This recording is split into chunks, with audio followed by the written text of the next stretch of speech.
Hey everybody. I thought we'd have a really quick discussion about handguns for home defense gun. See, if we're talking about concealed carry, then I completely agree that the size and the way of the firearm should be some component of the discussion. But for a pure home defense gun, I've always held to my original belief that what you really want is at least a duty size or even a service size firearm, a service size handgun. You want a full-size, great big old gun.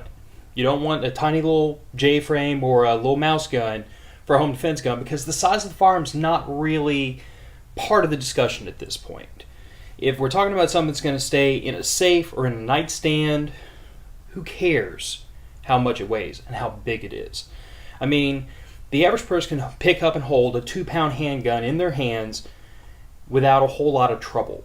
So I cringe at the idea that we allow people in this country and we promote this idea that you need a little bitty gun for a home defense gun. To illustrate my point, this is a Smith & Wesson J-frame. This is my wife's potentially carry gun. I think we're going to put her in something else in the near future, but this is a very short or barreled, very short sight radius, 5-shot revolver. This is something I would wholeheartedly recommend if you need a deep conceal or backup concealed carry gun. For a bedside gun, this is not my choice. You got 5 rounds before you reload, and I understand, yes, you can reload, and that kind of changes the parameters a little bit, but 5 shots. Tiny little gun, limited capacity, short sight radius. This would not be my first pick for a bedside gun. Going up the list is my concealed carry gun. This is what would be referred to as a compact gun. It's a double stack magazine, 14 round capacity. It's a 4 1/4 inch barrel. Your sight radius is a little longer, which gives you a little bit better inherent accuracy. It's a larger, more capable handgun, as evidenced by the fact that with that J-frame, 7 to 10 yards is about my max effective range, me personally. With this, I can shoot out to 20, 25 yards, make perfectly respectable groups. So this is acceptable in the home defense arena. For a concealed carry gun, this is probably about the biggest most people want to carry. This is not a Smith & Wesson Shield. This is not a Glock 43. This is about the size of a Glock 19, which plenty of people can still carry, and that's fine. But some people are not going to want to carry something this large. But again, in a bedside gun, size is not a component. So weight is not a component. This is a perfectly reasonable size firearm for the average person to handle. And then we have my choice for a bedside gun. This is a CZP-09. This is ostensibly about the same size as a 1911. It's 2 pounds loaded with a 21 round magazine. This gun is absolutely, positively, no doubt about it, not a concealed carry gun by anyone's stretch of the imagination. And it doesn't have to be, because if it's going to stay in my nightstand, I don't care how big it is. I don't care how much it weighs. I don't have to have this thing on my belt or weighing down my pants all day long. This has a longer sight radius than either one of those other 2 handguns.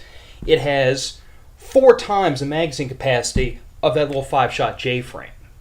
And with 2 extra magazines, I've got 63 rounds of 9mm. That's more than enough to solve problems if you have somebody breaking in your home in the middle of the night. But I've got the longest sight radius of any of these firearms. I have an accessory rail to hold a light, which is, again, something else most people that are concealed carrying are not going to want to have a light, adding extra bulk to the gun. That's got to be tucked in their belt. But on a bedside gun, it doesn't matter. What I'm advocating or trying to point out is that for a pure home defense gun, for a bedside gun, let's get away from the idea that we need the tiny little J-frame, and let's get a larger, more capable handgun. Or get a rifle. Rifles are good too. But leave me comments, let me know what you think, let me know what y'all carry. Whether it's concealed carry or a bedside gun, some people want to have that one gun that does everything, and in that case, I say go looking for a compact gun. About a 4-inch barrel, Glock 19 size, double stack, 9mm. It's a little large for a carry gun, but it gives me the capability with this one handgun and 2 mags to deal with lots of problems. So if you can only have one firearm that has to defend the home and yourself, I say look at something with about a 4-inch barrel in a double stack 9mm. If you can afford to have two handguns, one in the home and one on your person, by all means, slim down to that little 9mm single stack if that's what you want for a carry gun. But that then means you should be looking at a larger, more capable firearm for your home defense gun. And there's just no justification not to. But if you disagree, hit that comment box down below. I'll see you all on the podcast.